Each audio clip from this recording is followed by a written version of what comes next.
All right, welcome to your first class of Virology 101. Today we'll be studying Lyssavirus. If you have any questions, please ask. Do take notes, this will be on the test. Okay, we will begin. First, today we are studying Lyssavirus, aka known as rabies. It was named after the Greek goddess of madness, Lyssa. It is also known as rabies in many parts of the world. According to the Baltimore scheme, it is classified as class 5, which means that it's an RNA virus, negative sense genome, and it is also classified as VIR. So, when was Lyssavirus discovered? Well, it hasn't really been discovered per se. It's been around since ancient times.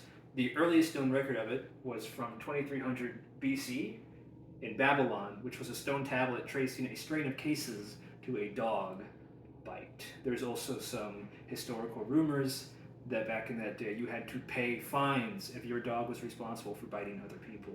I would call the first modern discovery of the disease, though, or the first modern advancement, I don't know. It's sort of the benchmark for how we think about the disease in modern times, would be when Louis Pasteur first developed the vaccine for it in the late 1800s.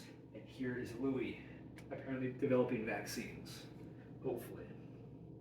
So, oops, I think I skipped the slide there. Nope, there. Who does Lyssavirus infect? Well, sadly, the answer is just about everybody. Any warm-blooded mammal, not just limited to dogs or bats, also large mammals too. In some parts of the world, elephants. Most of the animals in North America, though, are small carnivores like raccoons, possum, dogs, cats.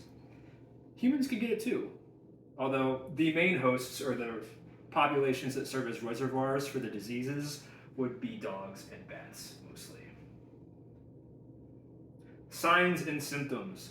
So, what happens when, hold on. Okay, yeah. What happens when you get infected by Lyssavirus? Well, it inflicts you with a nasty case of encephalitis, which basically means that your brain begins to swell within your skull cavity, causing piercing headaches from pressure on the brain. Some other side effects can be piercing headaches, anxiety, confusion, mental dysfunction, or even nastier symptoms such as delusion, hallucination, and hydrophobia. It may also be accompanied by a slew of other symptoms related to the bite site, such as itching, irritation, fever, weakness, or insomnia. Interestingly, hydrophobia is also a known symptom, not system. It's thought to be from contractural spasms of the throat, where your throat closes, preventing you from swallowing water or saliva. So if you look back at this dog frothing at the mouth, that is because he cannot swallow, and that's thought to cause a fear of asphyxiation by liquid, therefore a fear of water. Interestingly enough. So just some basic pathology. Just as it infects just about every single warm-blooded mammal, it is also pathogenic in most of them as well. Like I said earlier, the main bodies of diseases are wild dogs and bats, but once again, it infects everybody. So if we were to trace the process from the bite, it starts here, and then it first invades your cells through the nicotinic acetylcholine receptors in your neuron cells, although the exact cell receptor is the subject of debate, which we will talk about later. From there, it incubates for about 20 to 90 days within the nerve muscles in your cells. After that, it begins to replicate. It hijacks your own neuron's fast transport system to take a highway up to your spine, where it then spreads to the rest of your body, and most importantly, your brain. It also spreads to your heart, adrenal, and salivary glands. There in your salivary glands is where it infects your saliva and allows you to infect people by biting, kind of like a zombie. Once it reaches your brain, that's when symptoms really begin to set in, and then death usually follows. So, why should we care about this? Well, the reason that we don't have to care really right now is that we have eliminated it for the most part in America. And everywhere else, and before that, it was an ancient and terrible disease. It killed lots of people. In the modern age, right about this era, kind of, it still kills about 59,000 people every year. But before widespread vaccination, it killed up to 100 people a year in the US. That's now down to 1 to 3, depending on how many idiots decide not to seek medical attention every year. The major concern is vaccinating dogs and people before getting bitten or applying a post-exposure prophylaxis, aka a PAP, after the bite, which can help prevent death. Effective education and treatment have made rabies basically non-existent in the US, which is just great. All right, so first, how is Lyssavirus structured? Well, it's about the size of 180 nanometers across in length and has a diameter of 75 nanometers. The complete viron is a heliconucleocapsid with about 30 to 35 coils between 4.2 and 4.6 nanometers thick, enclosed within a lipoprotein envelope, which actually it steals from your own cells, which is just not very cool. I want to mention that. And covered in glycoproteins, each about 10 nanometers long. It's bullet shaped, and like I said earlier, it's enveloped, which it steals from your cells. What is the, I guess that's just more information I was talking about. Okay. The genome composition. It is, like I said earlier, an RNA virus, negative sensed. It is about 12 kilobases long. It only encodes 5 different proteins. The N, P, M, G, and L proteins. All of these are multifunctional and perform multiple purposes, but their main purposes are that N is the nucleocapsid protein, so that would be this little capsule in there. P is the RNA polymerase, which means that it is the thing that copies its genome into the little bits of messages that your cells translate into proteins. L is a phosphoprotein, it just does mechanical stuff basically. M is a matrix protein, which is the outer shell there. And then G are the glycoproteins, or the spikes on the outside. So, do we know what the host cell receptor looks like? Well, like I said earlier, it is believed to be the nicotinic acetylcholine receptor within your muscle nerve cells. But some studies suggest it could be any number of other things, such as the site of neuronal cell adhesion, the metabotropic glutamate receptor subtype 2 could be related to integrin beta 1, or the P75 neurotrophin receptor. That's a lot of stuff. I don't really understand it, but that's what the studies say, so we're going with that. These receptors might be the initial binding site, or they may transfer or they may aid in the transfer of viruses between cells. So, most of those studies I talked about were conducted in the labs in vitro, so which that means it's in glass tubes, not real animals. So it's unknown how those operate in actual animals. So, the process of infection. How exactly does it infect hosts? Well, when that rabid dog bites your legs, the first thing that virus does is it attaches to the receptor here at the tail of your neuron, also known as an axon, with its G protein, which recognizes the receptor. Those little spikes on the outside we talked about, yeah, it attaches to the cell receptor there. It then enters the cell through endocytosis, which basically means it hijacks one of our transport pathways, where endosomes will fuse with the cell membrane because of their low pH status. Basically, in layman's terms, what it does is it hijacks your own packaging system to get inside the cell, where it then transfers itself all the way to the main body of the neuron, unpacks itself, it gets rid of the stolen envelope, and begins to also unpack its ribonucleoprotein, or basically the condensed RNA molecules. From there, the RNA is then released into the cytosol. So, yeah, basically it attaches there with its G protein, usually to the nicotinic acetylcholine receptor, hijacks your vesicle membrane delivery system all the way up there, and then begins to unpack itself in the main body. Here, the P and L proteins, also the N protein in most cases, begin to copy itself. So the RNA genome cannot be used directly. It's not in the right sort of message system that cells use to make proteins. So first it has to transcribe itself, which it brings its own polymerase, protein P, to do so, because our polymerases can only transcribe off of DNA. Oh, sorry, I thought you had a question. No, you're good. Okay. Right, where was I? Right, so the ribonucleoprotein disassociates. It begins to transcribe itself into 5 positive monocistronic mRNAs, which basically means that all of the genes are on one single message, which are then subsequently translated by the host's machinery.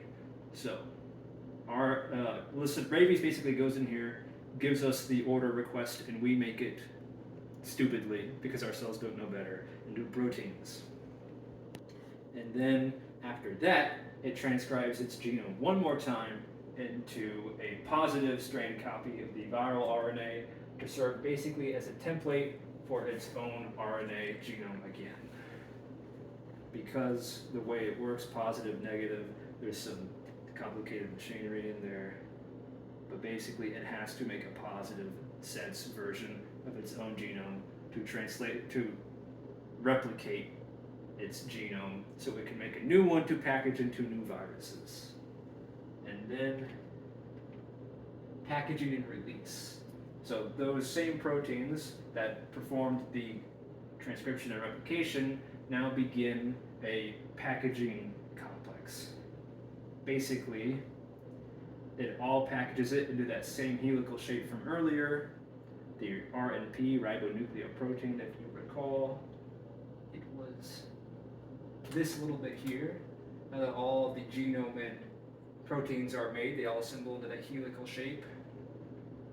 Protein M then forms the outer matrix and condenses it further into a helical shape and ferries the ribonucleoprotein back to the membrane of the cell, which are the outer parts of your neuron. I believe those are called dendrites, where there is conveniently a G protein already bound, because there's a lot of these viruses. Your G protein, still bound to the membrane, hijacks your cell delivery system again. This time it's the snare complex, which mediates membrane fusion.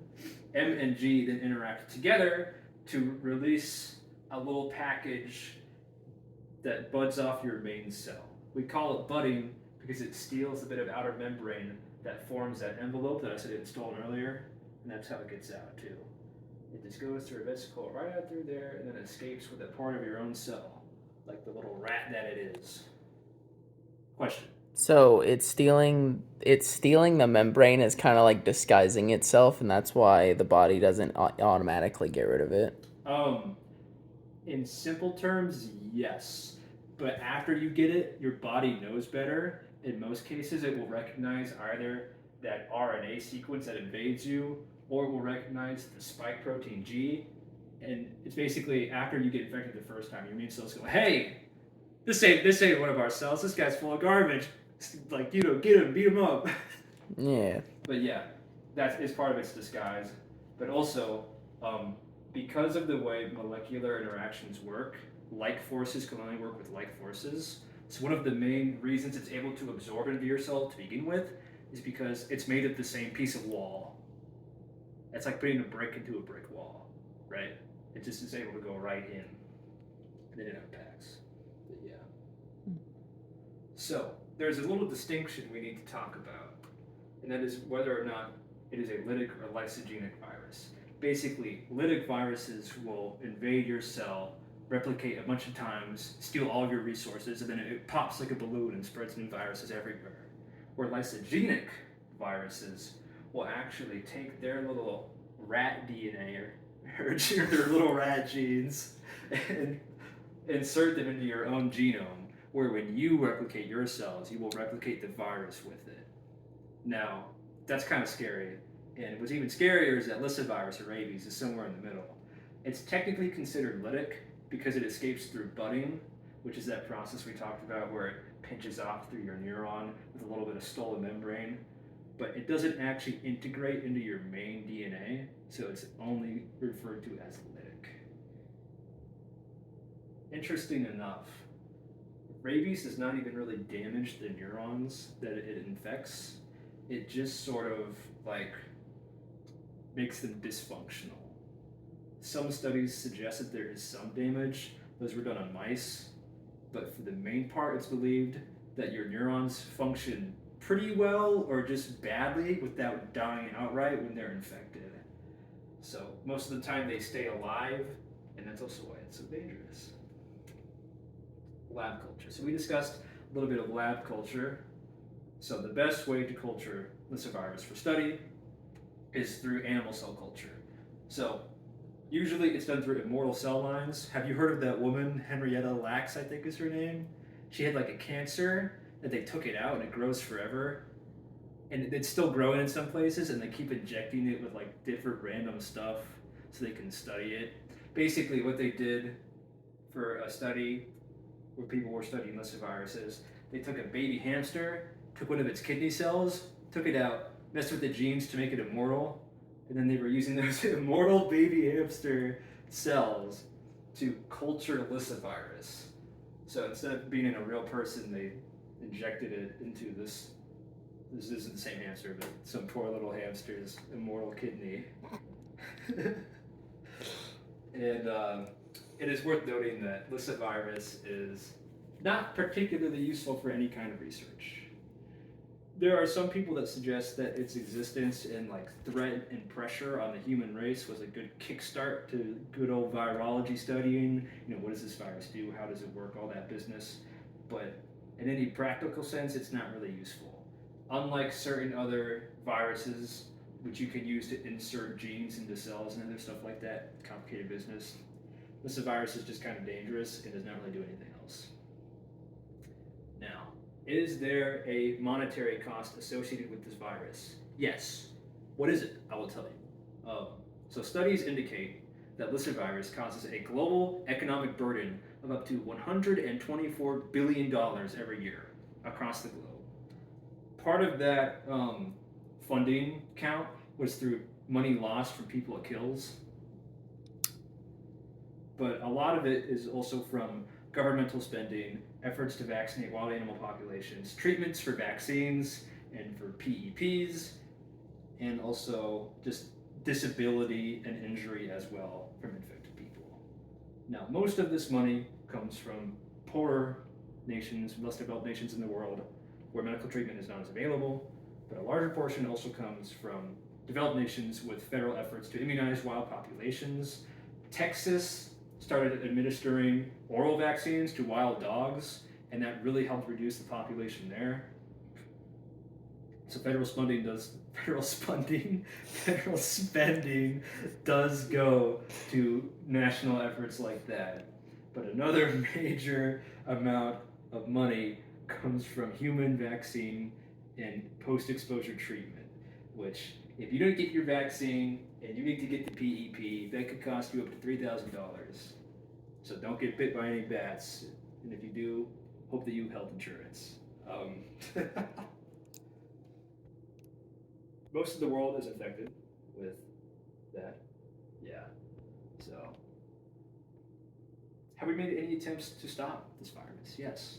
I was just talking about some of them. Oral vaccines in dogs, vaccines for people, and post-exposure prophylaxis are all viable treatments.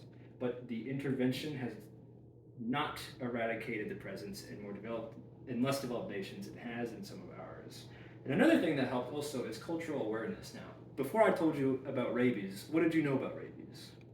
Nothing? Did you know that you could get rabies from getting bit by a dog? Oh, yeah. And that's enough. That's all you needed to know. And that is bad, right? Okay. Right.